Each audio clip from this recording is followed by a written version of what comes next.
Hello student. Mehra classes के current affairs के session में आप सभी का स्वागत है।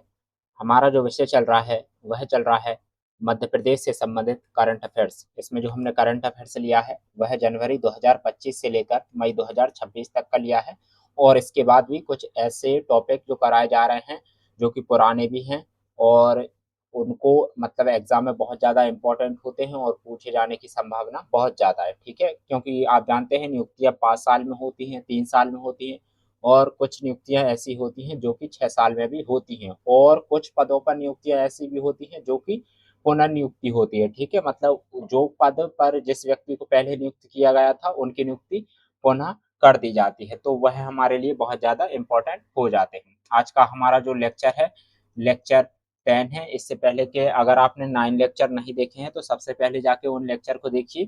ठीक है, आज हमारा जो लेक्चर है वह खेल एवं पुरस्कार से जो संबंधित होगा। ठीक है, जितने भी पुरस्कार, सम्मान और खेल हैं वो एवं खिलाड़ी उनसे संबंधित होगा। इससे पहले जो हमारे लेक्चर हो चुके हैं 9 लेक्चर, उसमें हमने सभी नियुक्तियों को देख लिया है। ठीक है, 50 से अधिक जो नियुक्तियां थी आपको कंप्लीट करा दी गई हैं और इसमें भी आपको 100 से अधिक क्वेश्चन कंप्लीट करा दिए गए हैं। हमारा जो टारगेट है 500 से अधिक ऐसे एमसीक्यू आपको कंप्लीट कराए जाएं करंट अफेयर्स पर। ठीक है, यूनिट 4 आप जानते हैं, इसमें unit 4 MP assistant professor GK first की जो यूनिट है वह करंट अफेयर से ही संबंधित है। ऐसे में यह यूनिट बहुत ज़्यादा इम्पोर्टेंट हो जाती है, आप सभी जानते हैं। अगर नहीं जानते हैं तो बहुत अच्छे से जान लीजिए कि जितने भी क्वेश्चन अब पूछे जा रहे हैं वह करंट अफेयर से लिंक करके ही पूछे जा रहे हैं। इसलिए आपसे बार बार हर लेक्चर में बोला जा रहा है कि आप जो भी स्टैटिक टॉपिक को पढ़ रहे हैं उसको करंट अफेयर से लिंक करके ही पढ़िए। ठीक है, चलिए स्टार्ट करते हैं हमारा आज का लेक्चर। अगर आपने अभी तक मेहरा क्लासेस का जो यूट्यूब चैनल है उसे सब्सक्राइब नहीं किया है तो ज़रूर से सब्सक्राइब कर लीजिए ताकि आने वाली सभी करंट अफेयर्स की क्लास आप तक पहुंच सकें और बहुत जल्दी हम आपके लिए डेली करंट अफेयर्स के सेशन भी लाने वाले हैं, तो जुड़े रहिएगा। ठीक है, वीडियो को स्किप मत कीजिएगा, आराम से इत्मीनान से देखना है, समझना है कि क्या क्या हम आपको समझा रहे हैं। ठीक है, जो कंटेंट होता है केवल वही एग्जाम के लिए इम्पोर्टेंट नहीं है। क्लास के बीच में भी बहुत सारी ऐसी बातें बताई जाती हैं जो कि आपको कहीं ना कहीं किसी अन्य परीक्षा में भी काम में आ सकती हैं। तो नियुक्ति वाला हमारा टॉपिक पूरी तरह कंप्लीट हो चुका है। अब हमारा जो न्यू टॉपिक स्टार्ट होने वाला है वह पुरस्कार एवं सम्मान और खेल एवं खिलाड़ी से संबंधित है। ठीक है, इन टॉपिक को देखने वाले हैं। सबसे पहले आज इस पर हमने इंट्रोडक्शन क्लास रखी है कि खेल एवं पुरस्कार पर किस किस प्रकार के क्वेश्चन पूछे जाते हैं। ठीक है, कौन कौन से खेल हैं, कौन से ऐसे पुरस्कार हैं जिन पर ज़्यादा क्वेश्चन पूछे गए हैं, कौन से ऐसे पुरस्कार हैं जिन पर कम क्वेश्चन पूछे गए हैं, मतलब हर एक चीज़ आपको बताई जाएगी। जैसा जो नियुक्ति वाला टॉपिक हमने कंप्लीट कराया था उसमें हमने लिया था कि सबसे पहले उन्हीं नियुक्तियों को लिया गया था जिन पर कि क्वेश्चन सबसे ज़्यादा पूछे गए हैं और जो कि इम्पोर्टेंट हैं, और उसमें भी ऐसी नियुक्तियों को सबसे पहले लिया गया था जो कि वर्तमान समय की हैं। ठीक है, पिछले 1 से 1.5 साल की हैं और बाकी उन नियुक्तियों को बाद में ऐड किया गया था जिन पर कि 5 से 6 साल में एक बार क्वेश्चन पूछे जाते हैं। ठीक है, देखिए सभी नियुक्ति पर क्वेश्चन नहीं पूछे जाने वाले हैं, आप भी जानते हैं। करंट अफेयर से लगभग 10 से 15 क्वेश्चन पूछे जाने हैं सभी यूनिट में। सबसे ज़्यादा जो इम्पोर्टेंट यूनिट है करंट अफेयर्स की है। आप कितना ही स्टैटिक पढ़ते रहिए, अगर आपने करंट अफेयर्स नहीं पढ़ा है तो आपका सिलेक्शन नहीं होने वाला है, इतना आप जान लीजिए। इसलिए आपसे बार बार बोला जा रहा है कि आप जहाँ से भी करंट अफेयर्स पढ़ रहे हैं तो अभी से डेली करंट अफेयर्स को फॉलो करना स्टार्ट कीजिए। आप गूगल पर सर्च कीजिए डेली करंट अफेयर्स, आपको बहुत सारे ऐसे लेक्चर होंगे या बहुत सारे ऐसे नोट्स होंगे जो आराम से मिल जाएंगे, या फिर कोई भी ऐसी मैगजीन फॉलो कर सकते हैं जो आपको रुचिकर लगे और जिससे कि एग्जाम में डायरेक्ट क्वेश्चन पूछे जा सकते हैं। और यह चीज़ आप जब ही जान पाएंगे जब आपने, ठीक है, एमपी असिस्टेंट प्रोफेसर की बात नहीं कर रहे हैं, अगर आप किसी भी अन्य परीक्षा को देते हैं तो सबसे पहले आपको हर क्लास में बताया जा रहा है उसका सिलेबस देखिए, उसके बाद जो पीवाईक्यू है उसको एनालिसिस कीजिए ताकि आप यह जान सकें कि कहाँ से क्वेश्चन पूछ रहा है और किस टॉपिक पर हर साल क्वेश्चन पूछे जाते हैं। इसी को देखते हुए हमने ऐसे लेक्चर आपके लिए बनाए हैं करंट अफेयर से जिनसे कि आपको एग्जाम में डायरेक्ट क्वेश्चन मिल सकते हैं। उसका सबसे बड़ा कारण क्या है कि हमने पीवाईक्यू का एनालिसिस किया है, ट्रेंड का एनालिसिस किया है, उसके हिसाब से आपके लिए ये क्लास डिजाइन की गई है। आपको बार बार बताया जा रहा है कि करंट अफेयर से जितने भी क्वेश्चन आने वाले हैं उसमें सबसे ज्यादा जो आने वाले हैं अपॉइंटमेंट से आने वाले हैं, उसके बाद जो सेकंड आएंगे पुरस्कार एवं सम्मान, उसके बाद खेल एवं खिलाड़ी। ठीक है, लगभग इन दोनों टॉपिक से आपको 5 क्वेश्चन मिल जाएंगे। और बाकी जो अन्य क्वेश्चन पूछे जाते हैं वह योजना से पूछ लिए जाते हैं, मिशन से पूछ लिए जाते हैं। ठीक है, बाकी सबसे ज्यादा जो इम्पोर्टेंट टॉपिक है यह पुरस्कार एवं सम्मान वाला जो टॉपिक है वह 12 जुलाई से पहले कंप्लीट हो जाएगा। आप सभी जानते हैं कि 12 जुलाई को एमपी असिस्टेंट प्रोफेसर के जो बहुत से सब्जेक्ट हैं उनका भी एग्जाम है। ऐसे में यह टॉपिक बहुत ज्यादा इंपॉर्टेंट हो जाता है। ठीक है, 12 जुलाई से पहले यह आपको कंप्लीट करा दिया जाएगा। अभी हमारे 9 लेक्चर हो चुके हैं तो इस पे भी मान के चलते हैं 5 से 6 लेक्चर तो इस पर भी हो सकते हैं। ठीक है, और बाकी 12 जुलाई के बाद भी हम इस क्लास को कंटिन्यू रखेंगे, क्योंकि हमारा जो एक इम्पोर्टेंट टॉपिक होगा वह छूट सकता है, जो कि है योजना, मिशन हो गया और कुछ अन्य जो डाटा होते हैं जैसे ट्रेड हो गया, एग्रीकल्चर हो गया, इन सब के डाटा पर भी क्वेश्चन पूछे जाते हैं। ठीक है, आयात निर्यात का जो डाटा होता है उस पर भी क्वेश्चन आने की बहुत ज्यादा संभावना रहती है। जैसे कि ट्रेंड बदल रहा है, करंट अफेयर से ज्यादा क्वेश्चन पूछे जा रहा है, ऐसे में हमारे लिए जो मध्य प्रदेश से संबंधित आर्थिक सर्वेक्षण और बजट है दोनों इंपॉर्टेंट हो जाते हैं। ठीक है, उससे बहुत ज्यादा क्वेश्चन पूछे जाते हैं। चलिए स्टार्ट करते हैं। और टेलीग्राम चैनल को जरूर ज्वाइन कर लीजिए। हर क्लास में हम स्टूडेंट को बता रहे हैं कि टेलीग्राम चैनल को ज्वाइन करके रखिए, वहीं पर आपको इसके नोट्स मिलने वाले हैं। ठीक है, उसे डाउनलोड करके वहां से आप इसका रिवीजन कर सकते हैं। तो चलिए समझ लेते हैं कि इसमें किस प्रकार के क्वेश्चन बनेंगे आगे। देख लीजिए, पुरस्कार एवं सम्मान, लगभग जो भी मिस्टेक होती है हम आपको बता चलेंगे, उसको सही कर लीजिएगा। लगभग 50 से 60% प्रश्न निम्न प्रकार के रहे हैं। ध्यान दीजिए, पुरस्कार एवं सम्मान पर जो प्रश्न पूछे गए हैं वह इसी प्रकार के पूछे गए हैं। पुरस्कार, विजेता व्यक्ति, पुरस्कार किस क्षेत्र में दिया गया है, पुरस्कार देने वाली संस्था, पुरस्कार की शुरुआत कब हुई, पुरस्कार से संबंधित देश या स्थान। ठीक है, सम्मान उन लोगों का जो इतिहास रचते हैं, और पुरस्कार उनके जो प्रयास होते हैं उनके लिए दिया जाता है ताकि उनको एक पहचान मिल सके। चलिए देख लेते हैं कि किस किस प्रकार के बन सकते हैं क्वेश्चन। उदाहरण देख लेते हैं। उदाहरण पैटर्न, 2025 का ज्ञानपीठ पुरस्कार किसे मिला। ठीक है, इस प्रकार के क्वेश्चन बनेंगे। नियुक्ति वाला जब टॉपिक पढ़ाया था वहां भी सबसे पहले यही बताया गया था कि 4 से 5 टाइप के नियुक्ति में क्वेश्चन पूछे जाते हैं, और इसमें भी ऐसे ही कुछ प्रश्न पूछे जाएंगे।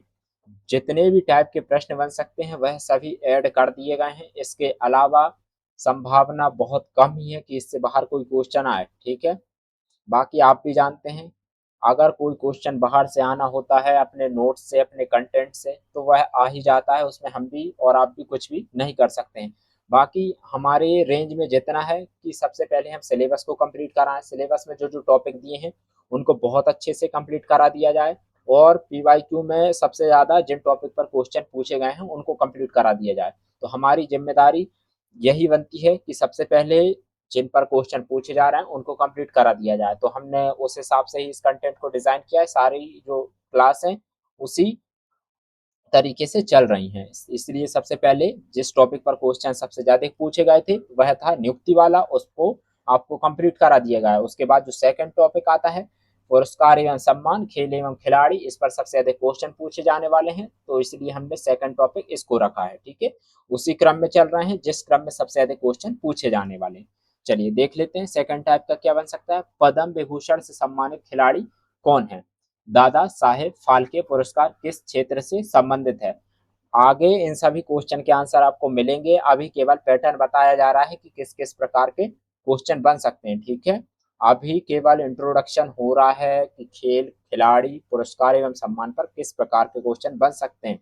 याद रखिएगा, अगर इंडेक्स पता नहीं होगा तो आगे क्या क्या पढ़ने वाले हैं इसको आप नहीं जान पाएंगे, आप नहीं समझ पाएंगे। इसलिए सबसे पहले जरूरी होता है कि आप किसी भी विषय में प्रवेश करने से पहले उसका इंडेक्स जरूर जान लें कि उस विषय के भीतर आप क्या क्या पढ़ने वाले हैं। ठीक है, चलिए, बुकर पुरस्कार किस पुस्तक को मिला। इस प्रकार के अन्य प्रश्न भी पूछे जा सकते हैं। चलिए चलते हैं 2026 के लिए संभावित विषय।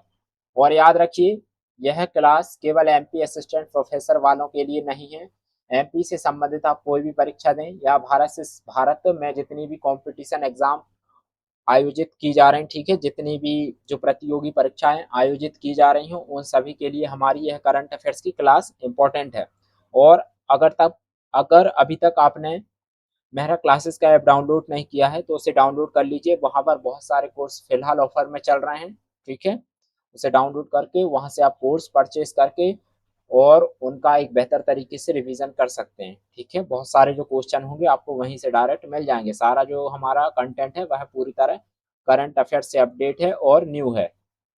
चलिए देख लेते हैं 2026 के लिए जो संभावित विषय हैं। पद्म पुरस्कार, भारत रत्न, ज्ञानपीठ पुरस्कार, बुकर पुरस्कार, नोबेल पुरस्कार, ऑस्कर पुरस्कार, गांधी शांति पुरस्कार, अर्जुन पुरस्कार, खेल रत्न पुरस्कार, द्रोणाचार्य पुरस्कार। इन सभी पुरस्कारों को आगे डिटेल में देखेंगे, जितने टाइप के अभी आपको आगे क्वेश्चन बताने वाले हैं कि किस किस प्रकार के क्वेश्चन बन सकते हैं, वह सभी क्वेश्चन नेक्स्ट लेक्चर से स्टार्ट हो जाएंगे। इसमें भी 100 से अधिक क्वेश्चन आपको बनाकर बताए जाएंगे कि किस किस प्रकार के क्वेश्चन पूछे जाते हैं। इसके अलावा आपको कहीं और से इसको पढ़ने की आवश्यकता नहीं पड़ेगी। चलिए देख लेते हैं। अब प्रश्न केवल किससे पुरस्कार मिला तक सीमित नहीं है। अब प्रश्न इस प्रकार के पूछे जा रहे हैं, ठीक है। आपको यह भी बताया जा रहा है कि प्रश्न किस किस प्रकार के पूछे जा सकते हैं। पुरस्कार प्लस विजेता, किसे कौन सा पुरस्कार मिला। पुरस्कार क्षेत्र, यह पुरस्कार किस क्षेत्र में दिया गया। पुरस्कार संस्था, यह पुरस्कार किस संस्था द्वारा दिया जाता है। खिलाड़ी प्लस खेल, किस खिलाड़ी का संबंध किस खेल से है। खिलाड़ी प्लस राज्य, कौन सा खिलाड़ी किस राज्य से है। खिलाड़ी रिकॉर्ड, किस खिलाड़ी ने कौन सा रिकॉर्ड बनाया। जैसे ऐसा होता है कि कई बार एक ही खिलाड़ी हर साल उस खेल में उत्कृष्ट प्रदर्शन करते हैं और बार बार जो अवार्ड मिलता है वह उन्हीं को मिलता है, तो ऐसे में रिकॉर्ड बन जाता है, ठीक है। तो ऐसे रिकॉर्ड को हम देखते हुए चलेंगे कि जो खिलाड़ी कंटिन्यू एक ही खेल में कई सालों से टॉप पर रहे हैं तो उनको भी देखेंगे। खिलाड़ी टूर्नामेंट, किस खिलाड़ी ने कौन सा टूर्नामेंट जीता।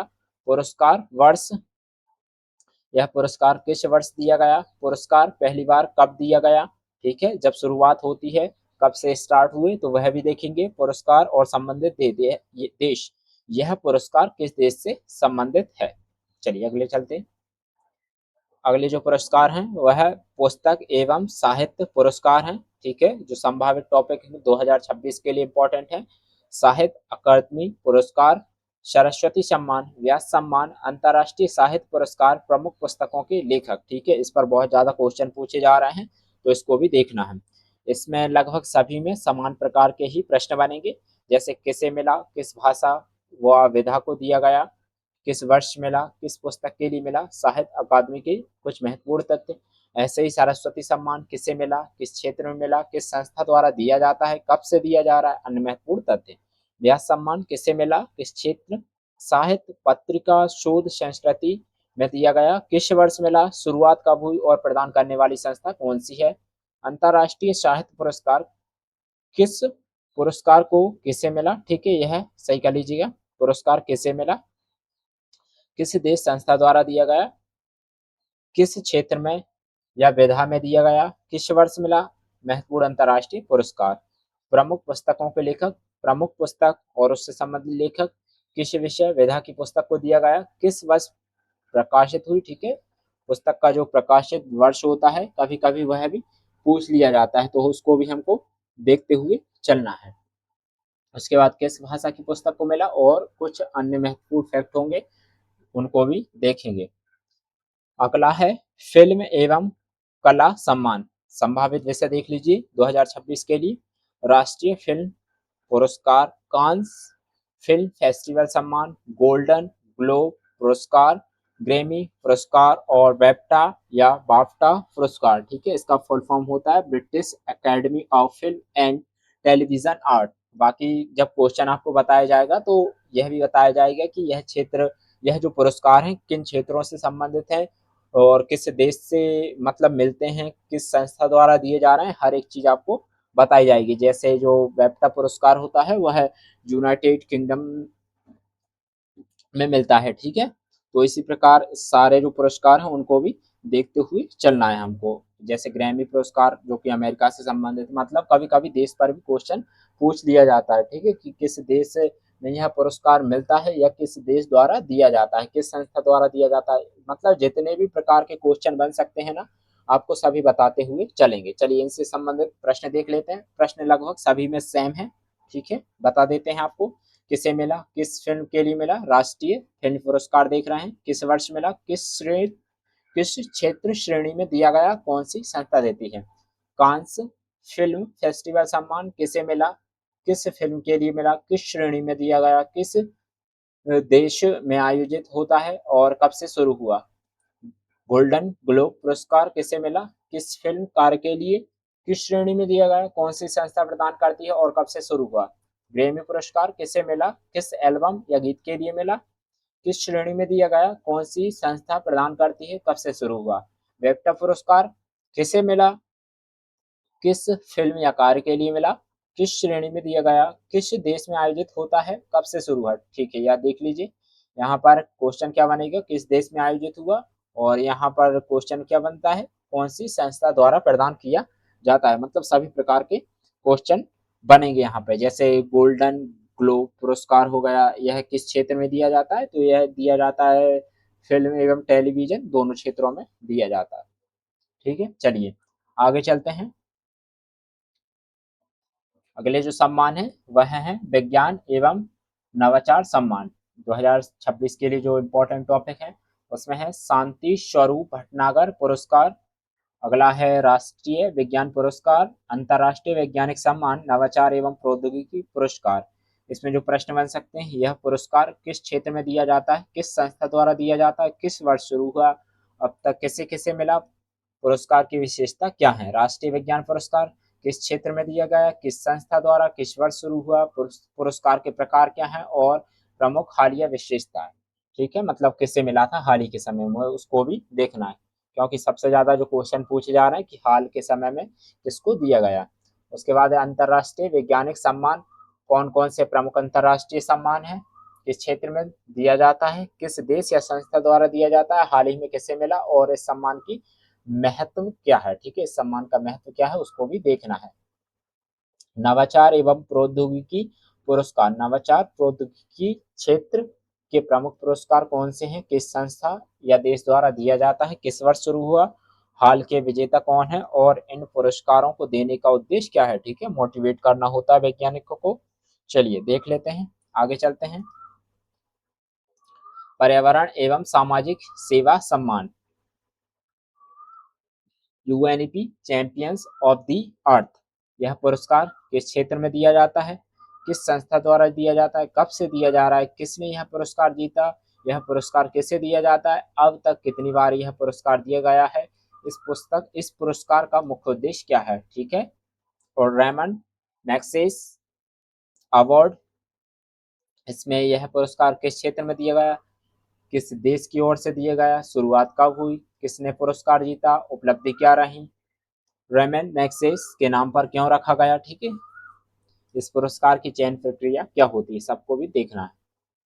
राइट लाइवलीहुड अवार्ड किस क्षेत्र में दिया जाता है, किस संस्था द्वारा दिया जाता है, कब शुरू हुआ। मतलब जो प्रश्न बनने वाले हैं ना, सभी पुरस्कार पे लगभग सेम ही बनने वाले हैं। ठीक है, सभी का कंटेंट यहाँ पर ऐड कर दिया गया है, आप देखिएगा एग्जाम में जो क्वेश्चन पूछे गए हैं, इसलिए आपसे बार बार बोला जा रहा है। अगर आपको यह जानना है कि किस प्रकार के क्वेश्चन आगे एग्जाम में पूछे जाने वाले हैं, तो आप जाइए और पीवाईक्यू का एनालिसिस कीजिए, पिछले 10 से 15 साल के पेपर उठाइए, तो आपको पता चल जाएगा कि एग्जाम में कौन कौन से प्रश्न पूछे जा रहे हैं और आगे क्या पूछा जाने वाला है। ठीक है, सारा जो कंटेंट बनता है वह करंट अफेयर से लिंक करके ही बनता है कि एग्जाम में कौन सा क्वेश्चन पूछा जाएगा इस साल।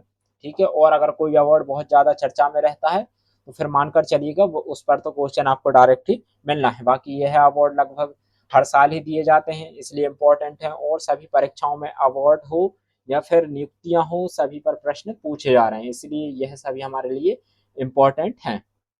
इसमें जो अगला पुरस्कार है वह है अर्थशूट प्राइज। ठीक है, दी अर्थशूट प्राइज, यह पुरस्कार किस क्षेत्र में दिया जाता है, आप यहाँ पर देख रहे हैं ऊपर ही लिखा है पर्यावरण एवं सामाजिक सेवा सम्मान, तो यह अवार्ड पर्यावरण एवं सामाजिक सेवा से संबंधित ही होंगे।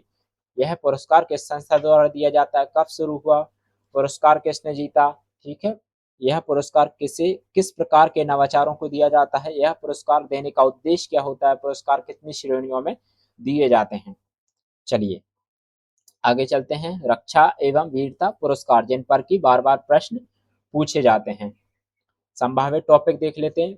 परमवीर चक्र, अशोक चक्र, कीर्ति चक्र, शौर्य चक्र, सेना नौसेना वायुसेना पदक। इसमें जो प्रश्न पूछे जाने वाले हैं वह है, यह पुरस्कार किसे दिया जाता है, यह पुरस्कार किस क्षेत्र में दिया जाता है, प्रथम प्राप्तकर्ता कौन थे। ठीक है, यहाँ पर क्वेश्चन बनते हैं कि सबसे पहले यह पुरस्कार किससे मिला था, अब तक कुल कितने प्रदान किए गए हैं, इस पुरस्कार की विशेषता क्या है। अशोक चक्र पुरस्कार किससे दिया गया, किस क्षेत्र में दिया गया, प्रथम प्राप्तकर्ता कौन है, अब तक कुल कितने पुरस्कार प्रदान किए जा चुके हैं, पुरस्कार की विशेषता क्या है। ठीक है, यहाँ पर भी वही सेम क्वेश्चन बनेंगे सभी में, तो इनको देखते हुए चलना है। ठीक है, और एक अन्य जो प्रश्न बन सकता है कि प्राप्ति के लिए पात्रता क्या होनी चाहिए। चलिए रक्षा एवं वीरता पुरस्कार देखेंगे। और अब अगला जो हमारा है विषय है वह है खेल एवं खिलाड़ी पुरस्कार एवं सम्मान के बाद जो क्वेश्चन ज्यादा पूछे जाते हैं वह खेल एवं खिलाड़ी पर ही पूछे जाते हैं। चलिए देख लेते हैं कौन कौन से खेल हैं। प्रश्न मुख्यतः इन रूपों में आते हैं, किस खिलाड़ी ने कौन सा पदक जीता, कौन सा टूर्नामेंट किसने जीता, मेजबान देश कौन सा था, शुभंकर क्या था, खिलाड़ी किस राज्य से हैं और रिकॉर्ड किसने बनाया। ठीक है, रिकॉर्ड किसने बनाया। संभावित विषय देख लीजिए 2026 के लिए जो खेल से इम्पोर्टेंट टॉपिक है, कौन कौन से खेल पर प्रश्न पूछे गए हैं और आगे पूछे जाएंगे। ठीक है, लगभग हर साल इन्हीं पर प्रश्न पूछे जाते हैं, इसके अलावा कहीं और से कोई प्रश्न आने वाला नहीं है। अगर इतना कर लिया तो मानकर चलिएगा कि प्रश्न आपको यहीं से मिल जाएगा, उसके अलावा आपको कहीं और से कुछ भी पढ़ने की आवश्यकता नहीं होगी। और आपसे बार बार बोला जा रहा है हमारा जो कंटेंट है वह जनवरी 2025 से लेकर मई 2026 तक का है। ठीक है, ऐसे में जो अवार्ड खेल खिलाड़ी संबंधित होगी वह इसी डेट के भीतर होंगे। ठीक है, मई 2026 से पहले तक का। अगर कोई अवार्ड 2000 जून में, ठीक है, जून 2026 में दिया गया है तो उसको पढ़ना आपकी जिम्मेदारी है, बाकी जो क्वेश्चन पूछे जाएगा। ठीक है, अभी 12 जुलाई तक तो मानकर चलते हैं कि मई तक का ही करंट अफेयर्स पूछा जाने वाला है, मतलब जून का बिल्कुल भी नहीं पूछा जाएगा। बाकी जो जुलाई के बाद अगस्त में एग्जाम होगा ना, उसमें जून का करंट अफेयर्स भी पूछा जा सकता है, बाकी उसको हम कंप्लीट करा देंगे। ठीक है, बाकी सभी स्टूडेंट की जिम्मेदारी है कि जिनका एग्जाम अभी 12 जुलाई को है तो वो है इतना करंट अफेयर्स पढ़ लें, इतना काफ़ी होगा। और बाकी जो अगस्त वाले हैं उनको कुछ एक्स्ट्रा करंट अफेयर्स पढ़ने की भी आवश्यकता होगी। ठीक है, चलिए देख लेते हैं इसमें कौन कौन से खेल हैं और किस पर प्रश्न पूछा जा सकता है। पहला है chess, cricket, Olympics, para Olympics, Asian game, world athlete, hockey, badminton, shooting, wrestling. इन पर ही प्रश्न पूछे गए हैं ज़्यादातर, इसलिए इनको ही दिमाग में रखना है और इन पर ही फोकस करना है। और देख लेते हैं ई ई स्पोर्ट्स, कबड्डी, खो खो, तीरंदाजी, squash, table tennis, tennis, gymnastic, athletics. ठीक है, जो प्रश्न बन सकते हैं वह भी देख लीजिए कि किस किस प्रकार के यहाँ पर प्रश्न बन सकते हैं। कि प्रमुख टूर्नामेंट विजेता, शीर्ष टीमें, खिलाड़ी, प्रमुख रिकॉर्ड, उपलब्धियां। नियम नियम पर क्वेश्चन नहीं पूछा जाता है। ठीक है, सिंपल सा पूछा जाएगा टूर्नामेंट और विजेता, इसके अलावा कोई और क्वेश्चन नहीं बनेगा। ठीक है, बाकी सब कुछ नहीं पढ़ा जा सकता है जितना सिलेबस में दिया गया है और जिन पर कि पिछले सालों में क्वेश्चन पूछे गए हैं बस उन्हीं को देखते हुए चलना है। कि खेल के नियम क्या हैं, ऐसे 4-5 सालों में मतलब किसने जीता, क्रम वगैरह ये सब नहीं पूछे जाने वाला है। ठीक है, और इतना याद रखना भी पॉसिबल नहीं है, इसलिए 2025 में जिस भी टीम ने, जिस भी व्यक्ति ने खेल में कोई नई उपलब्धि हासिल की है तो बस उसको याद रखना है। ठीक है, बाकी बहुत ज़्यादा डीप में नहीं जाना है, कोई इतना क्वेश्चन नहीं पूछता है।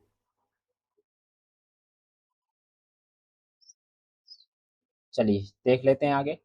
इसमें जो नेक्स्ट नेक्स्ट है रोइंग, कैनोइंग एवं kayaking, cycling, fencing, boxing, wrestling और पैरा स्पोर्ट्स एवं पैरा एथलीट्स।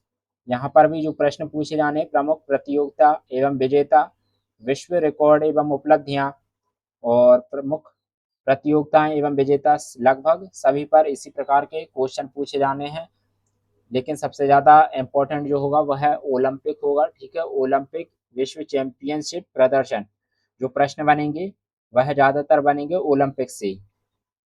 इसके अलावा बहुत ज़्यादा क्वेश्चन यहाँ से नहीं पूछता है। सबसे ज़्यादा इम्पोर्टेंट हमारे लिए है कौन से, ये वाले। चेस से पूछ सकता है, क्रिकेट, ओलंपिक और एशियन गेम। ठीक है, इनको याद रखना है। 5 हो गया, 3, 2 और 1, इन सब पर ही क्वेश्चन पूछे जाते हैं।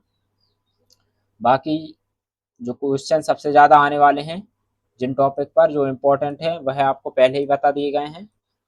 यहाँ पर देख लीजिए, पुरस्कार एवं सम्मान, इस टॉपिक से ही सबसे अधिक प्रश्न पूछे जाने वाले हैं। नियुक्ति के बाद जो टॉपिक है वह यही इम्पोर्टेंट है। इसके बाद जो हम देखेंगे अगले लेक्चर में हम देखने वाले हैं, इनसे संबंधित जो प्रश्न होंगे वह सभी देखेंगे। ठीक है, जो आपको क्लास में जो क्वेश्चन बनने वाले हैं वह इसी प्रकार के बनने वाले हैं, इसलिए नेक्स्ट लेक्चर से इनके लिए आपको रेडी रहना है। 11 लेक्चर से हमारे यह सब क्वेश्चन स्टार्ट हो जाएंगे। इसमें लगभग 100 से अधिक क्वेश्चन आपको कंप्लीट कराए जाएंगे। जैसा कि आपको बताया गया है 500 से अधिक क्वेश्चन इसमें कंप्लीट कराने वाले हैं। तो नियुक्ति पर 100 से अधिक क्वेश्चन तो हो ही चुके हैं लगभग, तो वहाँ से क्वेश्चन आराम से एग्जाम में पूछा जाएगा। ठीक है, उसके अलावा नियुक्ति से संबंधित कोई और नियुक्ति पढ़ने की आवश्यकता नहीं है। ठीक है, तो इतना पढ़ लीजिएगा, इसका रिवीजन कर लीजिएगा। बाकी जो पिछले लेक्चर के जो नोट्स हैं हमने अपने टेलीग्राम चैनल मेहरा क्लासेस पर अपलोड कर दिए हैं, जिसकी लिंक टेलीग्राम की हमने आपको वीडियो के नीचे दी है, तो उसको ज्वाइन करके आप वहां से नोट्स को डाउनलोड करके उसका रिवीजन कर सकते हैं। ठीक है, मिलते हैं नेक्स्ट लेक्चर में। शुक्रिया।